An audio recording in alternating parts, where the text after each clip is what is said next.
The threat that I worry the most about vis-a-vis Europe is not Russia, it's not China, it's not any other external actor. What I worry about is the threat from within. This week, Vice President J.D. Vance stunned leaders in Europe, questioning whether their values warranted defense by the United States. I just hate bailing Europe out again. European freeloading. It's pathetic. The European Union is an atrocity. Are you a competitor? Are you a threat? What do China and Britain compete with? China is the largest exporter of EV cars. Britain a competitor? No. Will be the biggest producer and R&D in terms of semiconductor. China competes with Britain? No. Will be the leading nation in AI. Is Britain a competitor? No. British government should not overestimate its impact on the global scene. Europe is alone. As you can see from these clips, Europe is losing its clout on the global stage. Amidst competition with US and China, Europe is lagging behind. And now with a war happening in Ukraine, things are not looking good. And the continent can't rely on historical allies anymore like the US. It seems like the relevance of European opinions and decisions on global politics and economy is eroding. And one crucial area where Europe is falling really behind that could revive its own influence in the world is innovation. It really seems like Europe wasn't able to capitalize on the huge tech and internet boom that happened in the last 2 decades of our world. That's why the European economy haven't been able to keep up with larger superpowered competitors. And this relatively slower economic growth not only impacts European competitiveness, but also European livelihood. Since with less economic growth, there's less economic value that could be used for funding our welfare states that we as Europeans have been priding ourselves on. And with this new Trump administration in the US and the decoupling of the transatlantic relationship, Europe is scrambling right now to ensure its own protection and to find enough resources to fund its own rearmament campaign. So it's pretty much an existential question for Europe now to fix up its own innovation, to create the continent's self-reliance in this increasingly polarizing world that we live in, to boost its economies that are funding the most essential pillars of welfare states, and most importantly, to regain its own influence in the realm of global superpowers. But why is European innovation lacking behind, even in the first place? And is there a solution to it? Let's go and find out together. But before we get into that, if you guys enjoy startup or like innovation-related content, or just broader stuff around the economy and society, this is the channel to be. Any type of support would help a ton. If you could just hit that subscribe button, I'll be eternally grateful. And enjoy the video. So let's just imagine that you're living in London. Rent prices are going crazy.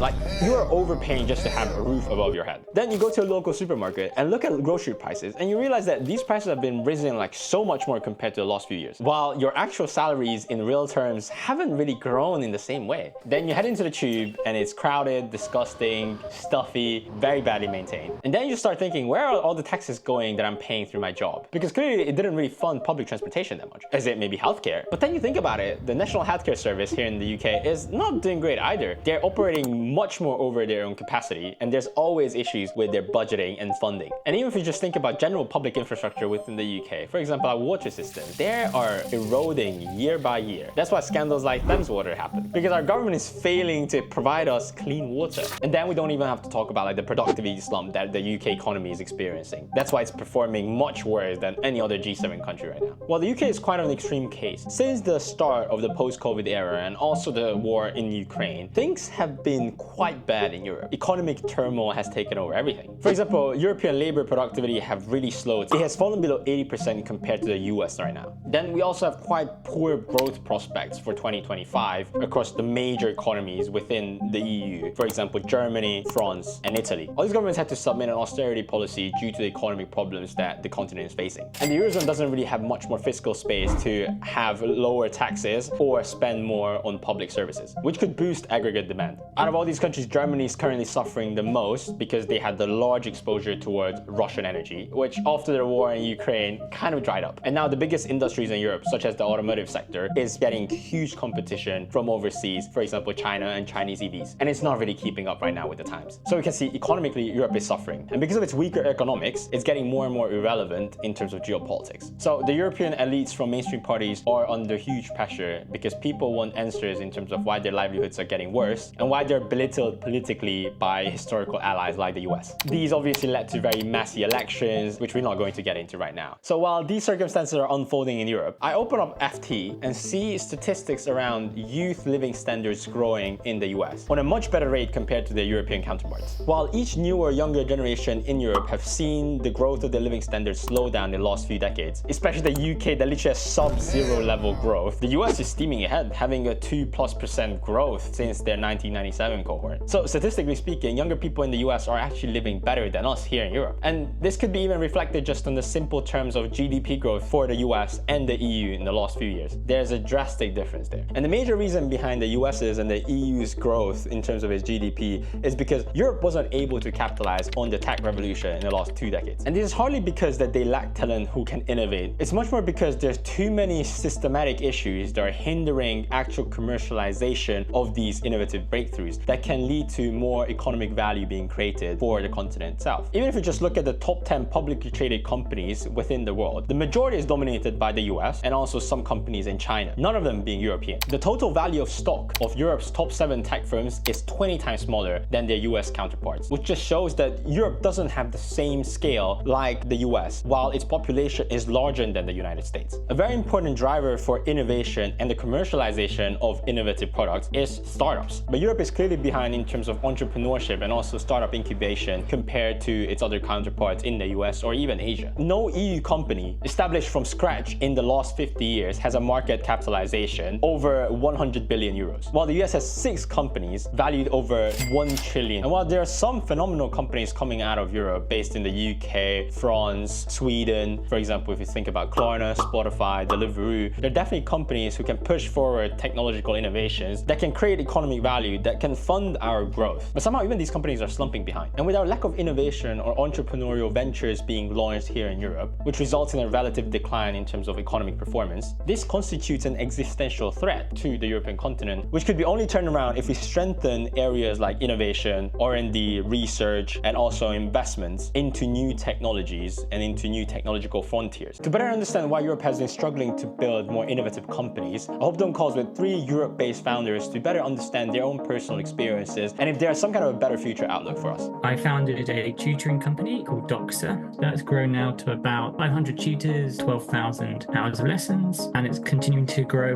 We then went on to co-found a second company called Questa, which was a social database platform for communities to pull resources that they like, and we raised about $2 million. We lost it all. Now we're working on a stealth startup that I can't talk too much about, but exciting stuff is coming. So I'm Chris. I'm originally from Hong Kong. I've been in UK, London now for more than 18 years. My name is Sean. I was originally from China, and I actually spent the past 5 years in the US. Just moved back, and I met Chris at one of these incubators. The company we're building is called Goldilocks. Essentially, we help businesses buy data very easily and affordably. We're using AI that we help business simply query our platform, buy data that's much cheaper than what the market is currently offering. Based on the conversation I had with them, a couple of themes have came out. Overregulation seemed like a big one. For example, one of the founders, Saul, have faced a lot of issues with the taxing system within the UK. There were systematic issues as well. We had issues with R&D tax credits, where we were asked to pay back tax credits retrospectively, which took the wind out of our sails, really impacted our momentum. The investigation was so long in and of itself, let alone the conclusion, that really narrowed our fundraising window because we couldn't realistically fundraise whilst doing that. But I had a conversation with HMRC on the phone and said to them, "Are you sure we're eligible?" And they said to us, "Yeah." But to find out 2 years later that wasn't the case was extremely disheartening. And also, the other 2 founders I talked to have highlighted the fact of how hard it is to maneuver GDPR and all the data regulation. So you need to have the right set of regulation that has enough freedom, but also give you enough certainty on what we can do and what you can't do with enough flexibility. Almost all data-related startups, how do you think about GDPR? As a business, GDPR, it's important. We need to make sure that people are protected. But my first thing is what value I provide to customers. That's the thing that I want to consider, right? But I had to spend a lot of time to understand how does GDPR work. Then the maturity of our ecosystems for starting startups, funding startups, and also just the concentration of talented people in the tech industry is lacking behind compared to the US in Silicon Valley. Back then I was in San Francisco. There's a really strong ecosystem for founders or to sort of get these information like pretty much constantly. Sometimes you just walk around in Palo Alto, around Stanford. It's a very, very concentrated area where there are probably like 7 or 8 cafes in that few districts. And you can just like bump into people. Sometimes people are just like hacking stuff on their computer. So you can feel this vibe there. There's a lack of enough infrastructure to connect these talents together between business and technical talent. There are amazing engineering schools in London, Europe, right? And there are people who want to start companies, but just somehow that there isn't enough collision. There's an issue with a previous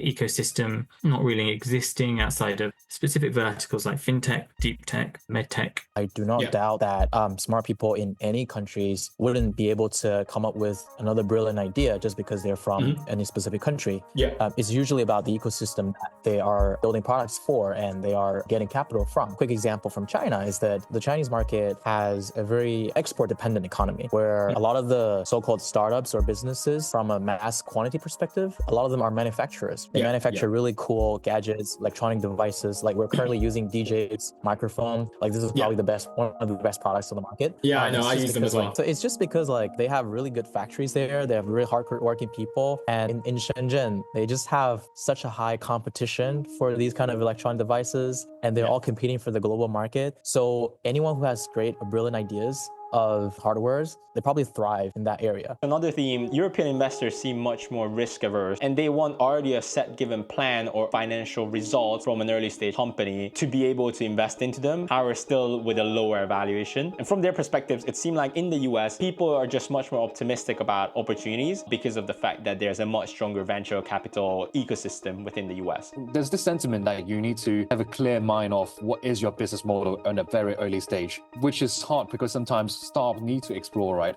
There's different tolerance of over like what do you think is going to make it and what do you think is not going to make it, right? The general sentiment or emotion I feel in Europe is that people want you to have some sort of revenue, but then in California you could hear stories like they just have an idea and perhaps like a 2-people team, or they just raise money. Because of the exit strategy is very mature in the US system, founders can easily get their money back, investors get their money back even when they're in their early stages. There's a way to exit this game. Financial success has been historically linked to other asset classes like housing, with housing being such an important asset in the public mind. It's very difficult to justify investing in another asset class, such as startups. I think solving the housing crisis and equivalence would go a long way. The issue of the fragmented market also came up. If you want to sell in Europe, you have to sell into very localized markets. And that's why even though it has a larger population compared to the US, you can't really address the entirety of Europe. That's why scaling companies has been the hardest part for these innovators. That's why they always try to move to the US at the later stages of fundraising. And at the scale up stage, right? Probably the biggest problem is the single market problem. A question that we always have to do is like, what is the size of that in UK? Whenever you distill that into market, it's just too small compared to US or China. And then but what about Europe? The reality is Europe is not a single unified market. It's a lot of localization required. How do you access this TAM, right? The cost of accessing this TAM is too high. Europe is its worst enemy. The amount of infighting internally is always to its detriment. If it was to act as a single entity, I believe it could overtake America or China. And lastly, social and cultural understandings and norms also came up. It seems like people in Europe have less of a I can do it type of perspective compared to Americans. I feel like there are more people at a much younger age dreaming about they could do something much bigger in the US compared with a lot of the other areas. I'm just saying based on my observation, they just give them these like role model examples. Oftentimes when you're at a younger age, the willingness to try things is highly influenced by examples and role models and people around you. Well, at my undergrad, I was studying in London. Most people around me back then were looking for opportunities in banking and consulting. But when I studied in the US, I met some like really crazy people who just like, they just skip sleeping. And then they jump between hackathons, they jump between investment pitches, all these kind of things.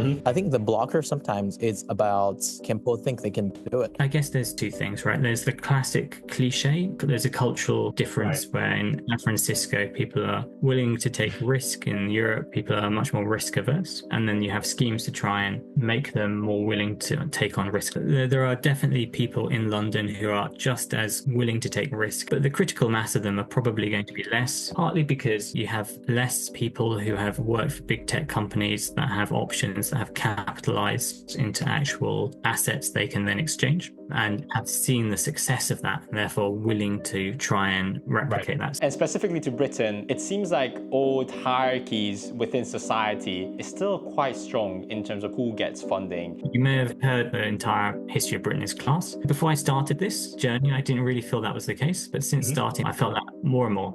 Founders who have strong financial backing can survive the down period. But equally, from an investment perspective as well, we've had a few horror stories with angels where we've been asked about our schooling background, our family status, all kinds of things that we never expected to be questioned, which affected early stage investment decisions. And again, and this is particularly difficult for female founders, warm intros are still the way to get capital, and it's much easier to get warm intros if your family is connected, or if you can fit into that club, which is largely male dominated and largely still what you call the kind of upper middle or upper class category. So after hearing these themes, I tried to do my personal research as well. And I think I bucketed the main problems that Europe is facing into two categories. One is political economic issues, and the other one is socio-cultural ones. With this secondary research, obviously some of the things that some of these founders have already mentioned came up again. For example, regulation. Because Europe is very focused on social welfare, labor stability, and also the support for established industries, there's a much more risk-averse set of policies within Europe that is making big startup investments quite tough to do. With regulatory rigidities, all these big disruptions within technology is not really desired because the system is made in a way to provide stability of life instead of taking high risk, high reward bets. And that's why you have to hop through a lot of burdensome administrative tasks and a lot of legislative frameworks they have to address that can hinder the growth for your company. And while these regulations are quite crucial in order to still have our welfare systems, we need to think a bit about reevaluating how much are we actually stifling innovation, because compared to other counterparts in the US and China, regulation is much more weaker, and we can see how much more competitive they are. Another systematic issue that we talked about is the lack of funding, both on a public and a private side. On the private side, it is due to the fact that there's a very weak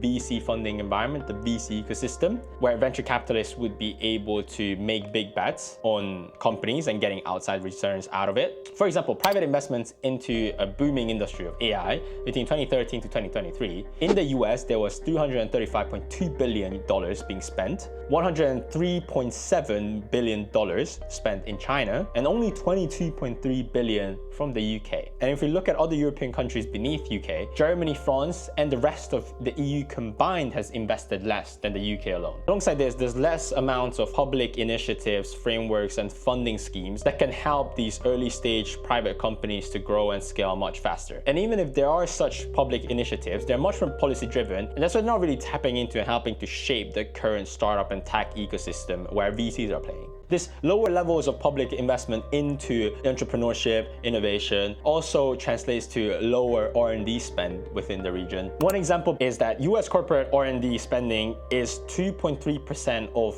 the country's GDP, while compared to just the 1.2% by European companies. Not just the lack of funding, but also regulation hinders research. There's a lot of bureaucratic barriers that researchers have to hop through. Usually founders who try to spin out some kind of an innovative product out of their university research, they'll face a lot of issues related to quite unfavorable intellectual property terms. And even if they spin out, usually universities take quite a large equity share out of those spin out companies, which makes it undesirable for outside funding or outside investors to invest into that company due to the fact that they would get either a smaller share of the pie or their share would be quite diluted with the university's big stake. And that's why even if innovation is great in Europe, those commercial terms that allow the growth of these very early stage companies kind of get stifled straight up at the grassroots level. And that's why cooperation between universities and the business world has been quite hard within Europe. And this has really much been reflected through the fact that there's 95% of European patents that still remain inactive, never finding their way to either become a huge unicorn company or a very profitable, useful product that can help and boost European economies. So since Europe doesn't really fund these companies that are trying to build something super crazy or really unthinkable, and where is Europe's focus going to? This leads us to the mid-tech trap. This just means that Europe doesn't really lack technological capabilities. However, most of its investments go into those big enterprises that has been historically big industries within Europe. For example, the automotive or the energy sector. But even within these industries, they're not really trying to innovate and create huge disruptions. Instead, they also want to just give them incremental gains. And this is one of the reasons why the automotive industry has been falling behind competitors like China, who knew the next wave of what the industry will be about is EVs and electric vehicles, and has been building out its top-tier companies to be able to lead to that future. While the major European car manufacturers are still stuck into their own old models, although trying to innovate, they're not really succeeding with it. So basically, they're outcompeted by competitors, for example, Tesla or BYD, who really thought about what's the future, not just providing an electric battery, but also a technological stack of systems that they're selling software alongside their cars as well. And European car makers really haven't been able to keep up with that. And one of the last major political economic reasons why Europe has been lacking behind is because of the fact of its fragmented market and its not well streamlined decision making within the European Union. Because Europe isn't able to function as a unified market without a unified capital markets, it has been very hard to bring around funding and investments cross borders in order to fund very innovative projects and initiatives. Much of Europe's savings are either sitting idle in domestic bank accounts, or they're chasing much more higher return, more liquid capital markets, for example, the United States. So this is why the EU has to think really hard how they can motivate people to invest more of their savings into beneficial areas that are helping the EU itself and not other markets, which needs the creation of some kind of a savings and investment union within the borders of the EU. This would make the life of European investors much easier, and this would also help governments to channel state aid into strategic priorities within the continent. For example, renewable energy, AI, and sadly with the current circumstances, even military technology. But the EU nations are not really working as closely as we really want them to be. Areas like income taxation, private pension funds, bankruptcy proceedings, many of these states within the EU don't really want to lose control over these problems and don't really want to give up their rights on these problems to the EU itself, which makes bureaucracy much harder to deal with for founders in these countries. However, Europe really needs to think about a way how they can increase their borrowing that can provide credit guarantees, subsidies, and tax incentives to point European investors towards the right directions. There has been some estimations within the EU that Europe needs an additional 800 billion euros per year to restore the continent's industrial prowess. And that cannot be done if EU nations are not willing to cooperate much more closer with each other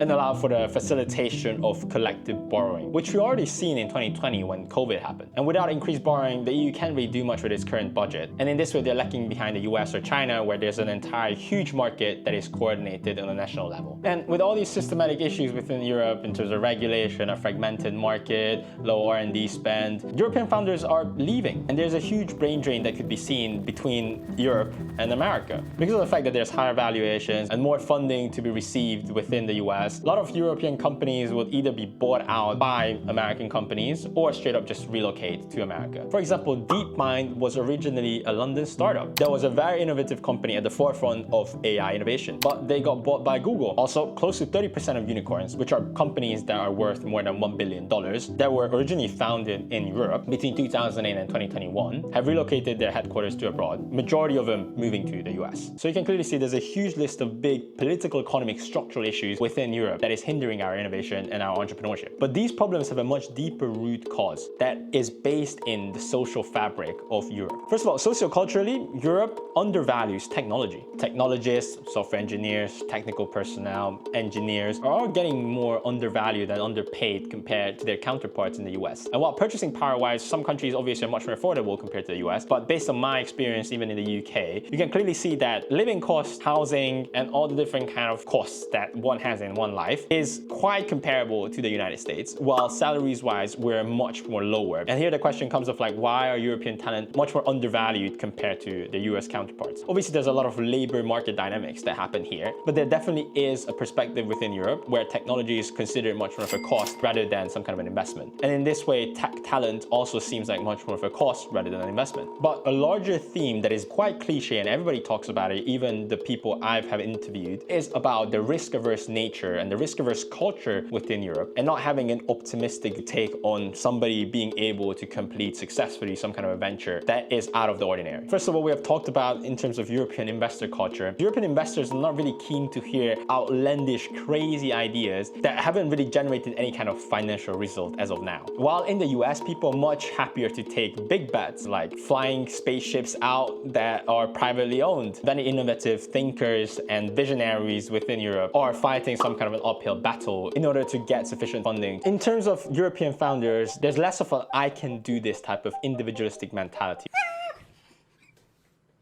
I just can't do it. I can't. Europe is much more focused on social cohesion and serving the collective, which is definitely not a negative, because welfare states and that level of basic living standards that I think every human being deserves is being given, at least in a pretty good extent compared to other countries. The problem is that these welfare services are quite expensive to maintain, and if Europe is falling behind due to the lack of innovation, then some of this individualistic I can do type of mentality needs to be injected into the system in order to reward people who are willing to take big bets and big risks, which could create outsized economic value for the region that can then fuel its own economic growth for the next decades. But as of now, there's a greater dislike towards startup and entrepreneurial people because of the fact that they have to put themselves out there and be the loud person in the room, kind of selling their own personality and their own brand and their own self to investors and to potential customers in order to build something greater than themselves. And due to this dislike, there's a much bigger socially pessimistic perspective on entrepreneurship and somebody starting their own business. This is, for example, manifested in so many stories of founders that is very cliche, but everybody's saying that when they're in Europe, when they talk about their big ideas or grand ideas, the first thing that people always question is how is that feasible? That is not possible. They all start listing all the problems that could happen, while in the US people are just, let's go, let's fucking do it together. And maybe that mentality shift is required in order for us to lead a much more innovative direction for our continent. This doesn't really mean the replacement of the social collective ideas and principles that we have. It's much more about giving space for those who are dare to dream and dare to create something that is bigger than themselves. So these are the political economic problems that are deeply rooted in socio-cultural perspectives on technology, innovation, entrepreneurship, that is pushing the continent into irrelevancy on the global stage and the global economy. So global competition is quite intensive. Not all hope is lost for Europe, but it's at a crossroads. Decisions that it makes now will impact its legacy and its long-term future. And with all the systematic issues listed that European innovation and entrepreneurship is facing, how could Europe change course? How could it create policies and guidelines that could help the creation of stronger startup tech VC ecosystems that will help spring up innovation within the private sphere? And also, how can it fund good public initiatives that can also strengthen these ecosystems? First of all, Europe probably should reform its regulatory apparatus. That's been making it hard for innovative startups to scale within the continent. A larger entity like the EU should probably think a bit more about how can it streamline its own decision making and have policy action that is much more coordinated. A stronger union with a much more clear and coordinated regulatory framework can help innovative breakthroughs to go to market much more quicker and can incentivize founders to actually stay in Europe to build their businesses. The harmonization of regulation within the EU can also be applied towards a strategic common industrial policy,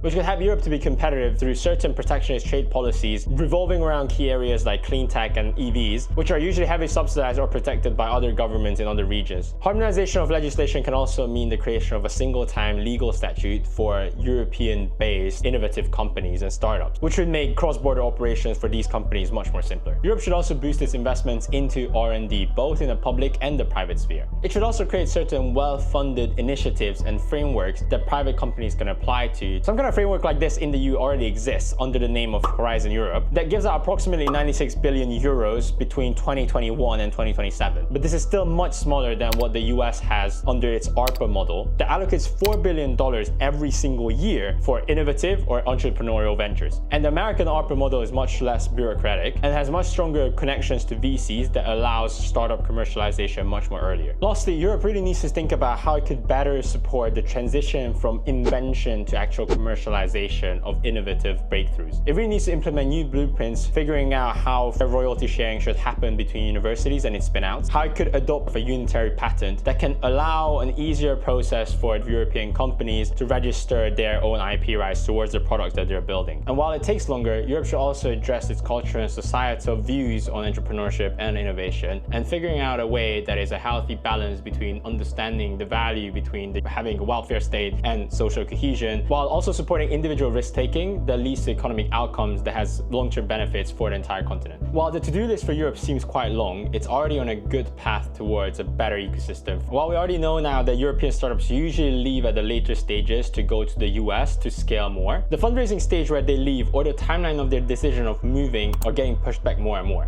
which is quite good because it's a sign that the European ecosystem is maturing. I would want to keep our startup in Europe, hopefully indefinitely, but certainly as long as we can. I really don't believe in this idea that there is a set way of doing things, and some founders believe that, formula is found here, do early around here, get to America as soon as you can. It works a lot of the time, but it doesn't have to work always. There's lots of really successful founders here who do it in different ways. Our startups are getting more and more sophisticated, which incentivizes talent to also stay and stick with these companies and build with them. This is also exacerbated by the fact that America now has much more tougher immigration rules, especially with Donald Trump, with also a cost inflation on talent that is always chasing the next big unicorn, never really settling and committing to one company. So talent retention is becoming very, very hard even in the US. And now it seems like European startups are also trying to focus its own R&D efforts much more in Europe instead of moving it to America, which is a very good base to build on a much better R&D funding pipeline that is incentivized by public initiatives. That creates a perfect base for larger structures like governments and the EU to place more policies or helping investments into R&D within the continent. There's also new upcoming private funding initiatives like the ones established by Harry Stebbings, who's running the 20 VC podcast turned VC fund, which is called Project Europe, which is a new fund with 10 million euros that's offering 200k euros to 18 to 25-year-old founders who are building some kind of an innovative tech startup. To this project, more than 120 already successful European startup founders, like the ones from Shopify, the AI company Mistral, and also Klarna, have joined forces in order to both mentor and also invest into young talent. And this project is one part of the growing capital pool that is being invested into the region's startups, which has increased tenfold between 2015 to 2024, reaching $45 billion last year. And this is great news because the funding shortages and also the lower valuations that European founders have been experiencing in the region are basically becoming less and less of an issue. And it's important for the region to incentivize experienced founders to go and invest and share their knowledge, because these can all contribute to a higher likeliness of finding new innovative breakthroughs or funding the right companies for opening up new innovative frontiers. Then there's still a lot of headroom to fill with experienced founders who go out and invest. All in all, if Europe wants to survive without a superpower ally that is not here to help anymore, if it wants to regain its influence on the global stage and be able to have a say in politics that revolves around them, while also remaining competitive and having a strong economic growth within the region that can fund essential pillars that keeps European welfare states intact, then it needs to focus on its innovation issue, tackle those historical problems that we already outlined, and find solutions that could be launched both from the public and the private realms that could reach much more innovative outcomes. Thank you guys for watching. Please drop it down in the comments if you guys do think that European innovation has still much more to go and there's still hope, or also just let me know if you guys think it's doomed. I'd love to hear your opinions. And if you guys want to see more videos like this, please subscribe. It helps me a ton, and I'll see you guys in the next one. Peace.